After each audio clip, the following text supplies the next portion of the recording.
Hello, fabulous listeners. Thanks for tuning in to Old Bodies Outside. This is your host, Brian Peterson. This episode's guest is Vanessa Miot. She serves as the Community Services Associate for Park Pride, which is a nonprofit with the mission to engage the community to activate the power of parks. Vanessa is a nature artist and a master birder.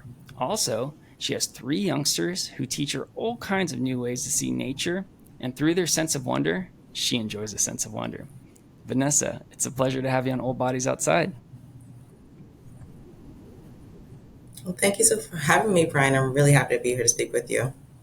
Yeah. Well, you came highly regarded from Tama Watts. She's incredible. And did you two meet through the birding world? Yes, we did. So you never know who you're going to meet from all across the world, and it was a pleasure to have crossed paths with her. And it seems like there's a lot of great communities within birding. Oh yeah, absolutely. On a global level, on a local level, and on a state level, of all degrees of knowledge, there's just so much to learn. Yeah, and So many I, I've incredible people. Interesting. I've come across that there's a lot of knowledge within those communities about all sorts of things, even with what type of equipment and gear to bring with you. Yeah, yeah. Well, let's get this conversation started here. And I wanted to, one of the things that I was so excited to have you on the podcast was just to hear about everything you're doing to activate the power of parks. I really like that kind of phrase there, activate the power of parks. And parks have scientifically been shown to be so important for a variety of health reasons, physical, mental. It's also been shown to be a great place to strengthen family bonds and societal bonds. And so it's something that is really important to have greater access to nature, whether that's in an urban setting or in other spaces. And so I've wanted to start off the conversation with hearing about how did nature become important to you as a kid, and how is it something that is critical for your well-being as an adult? Well, as a kid, growing up in Florida, it's easy to spend time outside unless it's rainy weather, hurricane season. Um, and growing up with, a family from the West Indies, we spent a lot of time outside. Um, we had gardens and mango trees and grapefruit and oranges. My dad really enjoyed spending time planting these foods. And my mother, she was really into the science piece of it. She actually purchased a bird feeder for my sister and I, and she placed it on the window of our bedroom. I must have been about 5 years old. And in the mornings, we would often hear like tapping or rustling in the bird feeder. And we would sneak out of our bed, or not sneak, but creep out of our bed into our parents' room and get our mom, and she would come in and open the blinds slowly. And we would all sit there on the bed and watch the birds. Um, so it was just was just like, oh my goodness, wow, seeing a bird, so up close in my room, pretty much in the comfort of my room, was incredible. We spend a lot of time in the parks with our family members, our aunts, great aunts, grandparents. We would go for walks, and kind of slowed down on that as I became a little older, going to high school and college, and um, I actually, strange enough, I actually have my degree in acupuncture and traditional Chinese medicine, which is so far away of everything that I'm doing now. But I will never forget, in one of the classes that I had, a professor said, um, when we're studying yin and yang, yang, the heavens above us, and yin, the earth below us, and us as human beings, we're in between it. So we cannot separate ourselves from nature and the environment around us. So that really stuck to me and stuck with me. And as I went on and had my first child, I'll be honest with you, I had no interaction with children growing up myself. So having my own child, I'm like, oh my goodness, what do I do now? Um, what can I do so that she's not sitting there staring at me all day? So I went for walks, and I'm like, wow, this is just really nice. fresh air, the breeze, the trees. And she was just so enchanted by it all. And I was like, wow, you like it. I like it. Let's keep this going. The more we would go outside, we went into different seasons, and I saw how things would change. Um, as she got older, she was walking and, or not walking yet, but had her head up and looking around and being more observant, and we would check things out together. So, um, as a child, with my family, that foundation was laid. And then as an adult with my own child, watching how she observed the world and being able to slow down at a child's pace and getting down low to the ground and looking at things at her level, um, really allowed me to appreciate it differently. Because as an adult, I have this awareness and this knowledge, but moving slower as a child allowed me to appreciate those things. Um, and with that appreciation, I then wanted to back it up with action. So that's how I ended up where I am now. So, Vanessa, thanks for sharing that explanation about how you got interested in nature as a kid. It sounds like that's really wonderful with your dad being a gardener, your mom kind of having a more scientific approach, and it was great to hear how that was something that was left such a great impression on you as a kid, and you kind of later picked it up in life, and it's something that you get to share with your kids. That sounded really powerful. Yeah. So when you're out in nature and you have your kids along, which I got to imagine is full of joy, but also can come with some aspects of you got to do a little more management of just what's going on. And so, Right. what are some of your favorite activities to do when you're out in a park or protected area with your family or your kids? Mhm. I, it's funny how you said it. Yeah, there's a pros and cons to it, but we all try to have as much fun as we can. um, for me, it's just really understanding the space before we go. Making sure it's not too long, not too short. There's different things that they can look at and observe. Um, we like to look at the birds. The kids love to climb on stuff.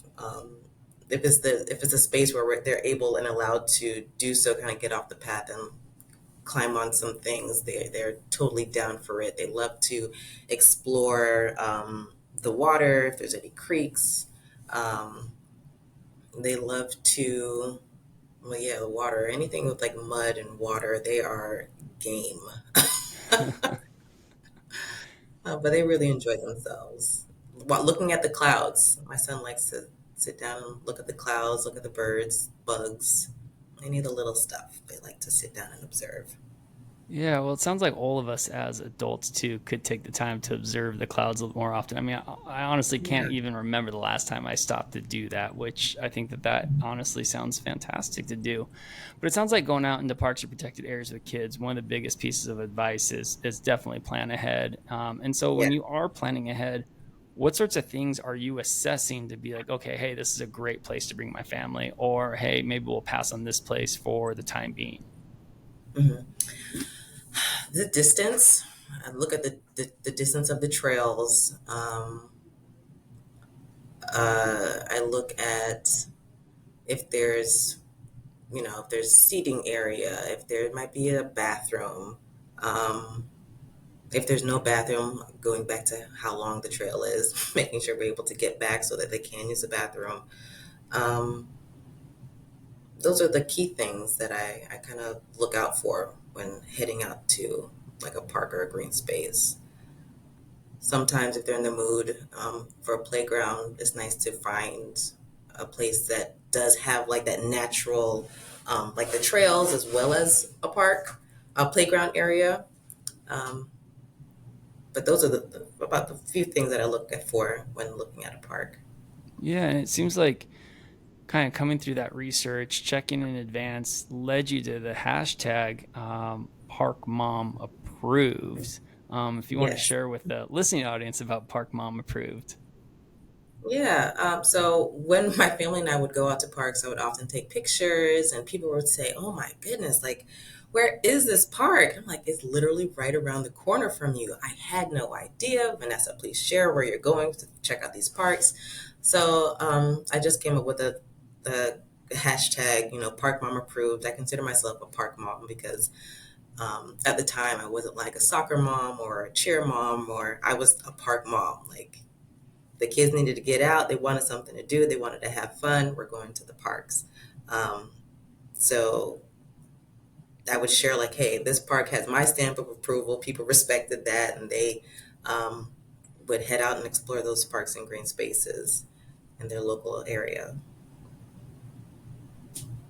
Yeah, well, what a great way to inspire others and also kind of temper any hesitations they might have or reservations they might have. They know that if it's got the hashtag Park Mom approved from Vanessa, good place to bring the youngsters. Right.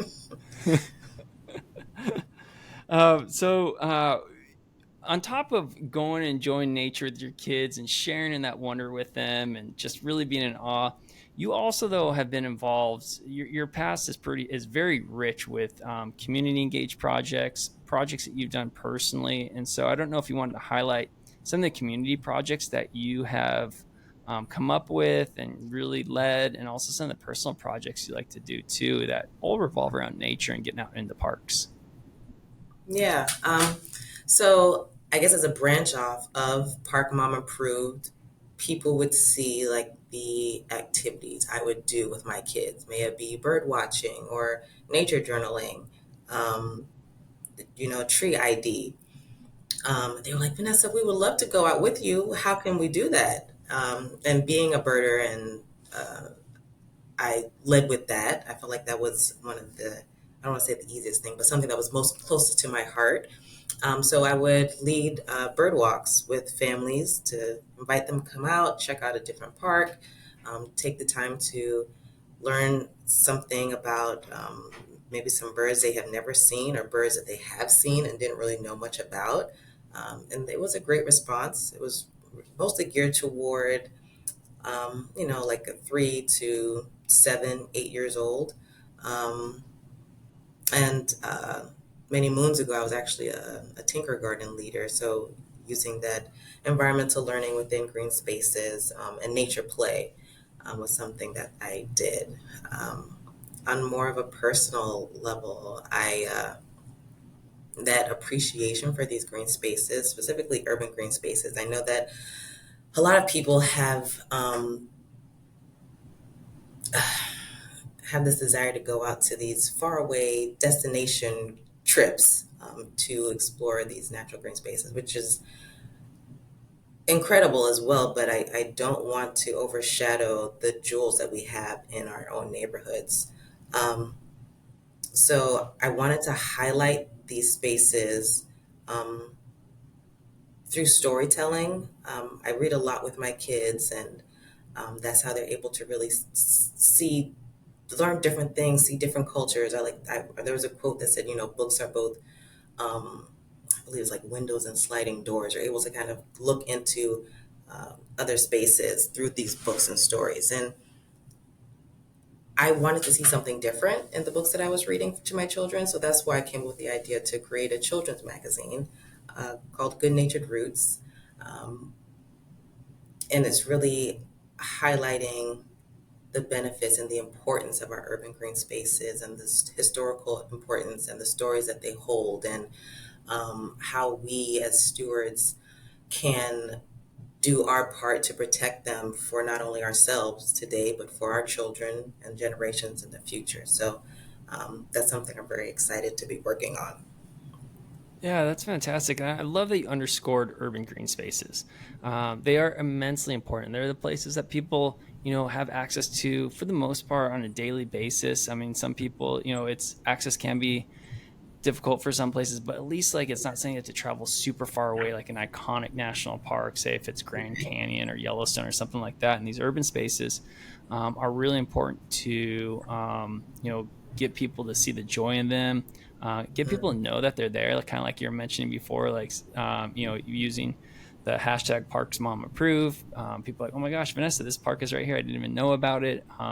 Gaining a little bit of showing people that those do exist nearby. And I think that's a great place to serve as an outlet, be able to go into Mhm. nature. And I think that, recently, I think it was yesterday, I was reading an article, I don't know where, but it was something in California, in Orange County, California, At some like urban park, some sort of new centipede was discovered, and it was right. Really? Yeah, and it's not in this like far off place. It was just that it Yeah. lives a little bit beneath the dirt, a couple inches down, and so it hadn't been discovered. But it was discovered in this place that is highly populated in Southern California, and it's an Yeah. urban green space that people visit all the time, and it's just been living there undiscovered all this time. Wow. See, look at that, right in our backyards. Yeah, yeah, exactly. Yeah, it's I like very to cool. think of parks as like, not only just a place to go and play, but it could be a classroom. It is a classroom to learn, and to connect with neighbors and to relax and just to, just reset. So parks just serve as, so many uh, areas of healing and growth for the community.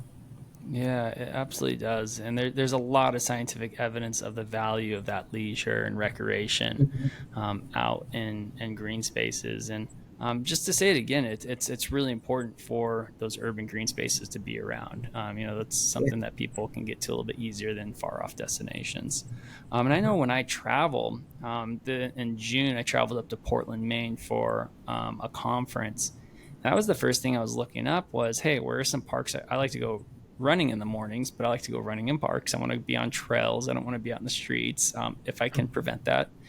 And so that's always the first thing I look up. So I was like, hey, where are there some parks in Portland, Maine that I can go check out and be in and start my day that way. That's how I like to start my day is being out in nature.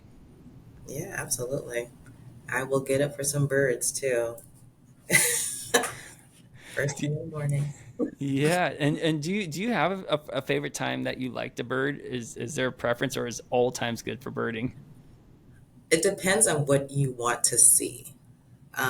So it's known that in the mornings, the birds are most active, and then of course as the day gets warmer, and the birds kind of settle down because they want to preserve their energy and whatnot. And then later on in the day, dinner time, it cools down. The mosquitoes and bugs are more active again, and then they come back out. So but my favorite type of birds, like the waterfowl of birds that are closer to the water, like the white ibises, that's one of my favorite birds.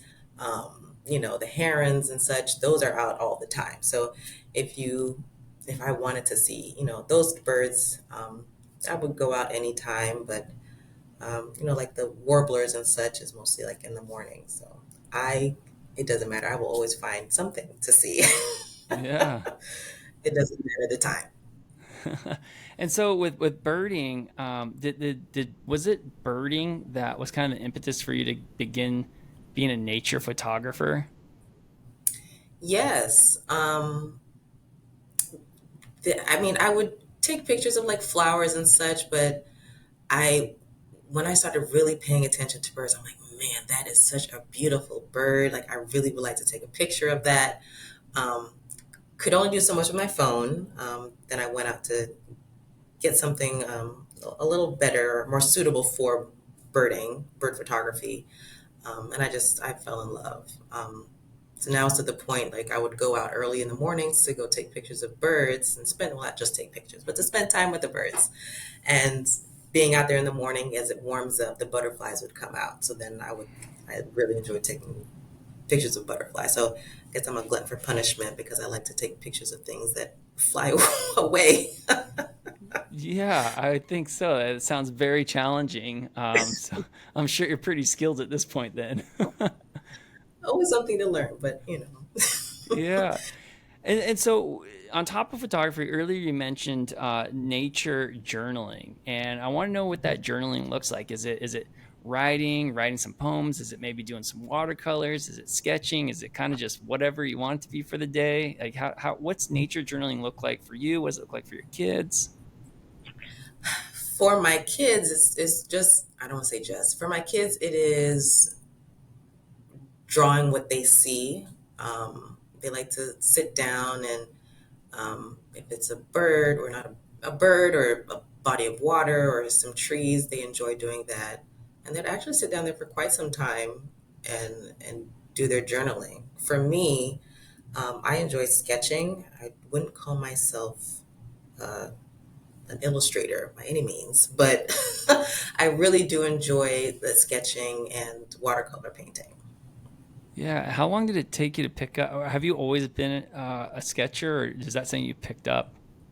Nope, I wouldn't say I have picked it up either. It's still I am developing, but it brings me joy. Even though it doesn't look all that good. I'm like, Yeah. man, I really like how these shapes look and how the colors come together. So I'm happy with it. I wouldn't dare, submit it into a contest, but Well, I enjoy it. yeah, and I gotta imagine with sketching though, maybe it's not about the product; it's about the ability of observing for a prolonged period. Yeah, that's true. I feel like there's a lot of satisfaction in that, and almost maybe get into a bit of a flow state with nature too. Just having Yeah, this like really focused observation.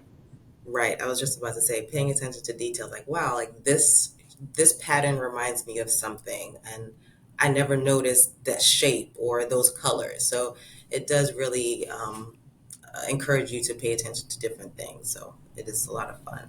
Yeah, and so with all this variety of colors in nature, is that something too that ends up getting explored, say with watercolors, where you got to put combinations of colors together to try to get this very unique color that you're seeing in nature? Yeah, yeah. There is always something to learn. I really enjoy it. Yeah, yeah. In what ways do you mentioned that being out in parks, it's such a great classroom. And are there, Hmm. and your mom kind of brought a scientific approach to kind of looking at nature and whatnot. How does that look like if you're like, okay, today I want to, kind of have a little bit of a classroom thing, some sort of exercise with my kids for 30 minutes to an hour, whatever their attention span would be. Do you kind of pre-plan ahead some like maybe kind of focused scientific types of classroom exercises or anything like that? I let them lead. I do. So if they ask a question, like, you know what, let's explore that. Nice. Um, and we would get all of our observations. We'll sit down, we'll ask more questions, we'll come up with hypothesis, we'll, um, get all that out in conversation, and then we'll take it inside. We might look up some stuff on the internet, watch some videos, take that party to the library, get some books. If there's a museum nearby that may have an exhibit about that, we'll take that party over there too. So um, I really try to let them lead in that space of learning, and just I am the person that helps make it all happen. But for me, it's a lot of interest led. Yeah, well, it sounds like you're a master facilitator, but I think on the soft skills side of it, your kids are learning how to formulate effective questions. They're learning how to investigate those questions, come up with results. Do those results Mhm. make sense to their initial thinking, their hypothesis? That's all just like under the umbrella of critical thinking skills right there. So that sounds really Yeah, good to me. yeah, they enjoy it, and I learn something too all the time. I'm like, oh my goodness, really? So it was a Yeah, lot of fun. We're all doing it. who's teaching who here? Exactly. It's so true. It's so true. And I even relate to that as I'm a professor at Kansas State University. I even relate to that with undergrad students, graduate students. I'm always like, I might be have the titles of professor, but I'm the one that's doing the learning. Right. So over at Park Pride, that's a relatively new position for you, and congrats on getting that here in Thank you. 2023, in the spring of 2023. And so, Park Pride, it's a nonprofit. It's located in Atlanta. Correct. Yes. Yeah, and so you're serving as the community services associate. And so, what types of responsibilities and projects are you currently focusing on with Park Pride? So there, I'm really focusing on coming up with strategies to best engage the community and in ways to activate their parks. We do so in numerous ways of um, providing resources and opportunities to learn not just from other organizations or government entities, but also from other groups who work within their parks. So again, it's just we have there's like well over 200, about 300 parks in Atlanta.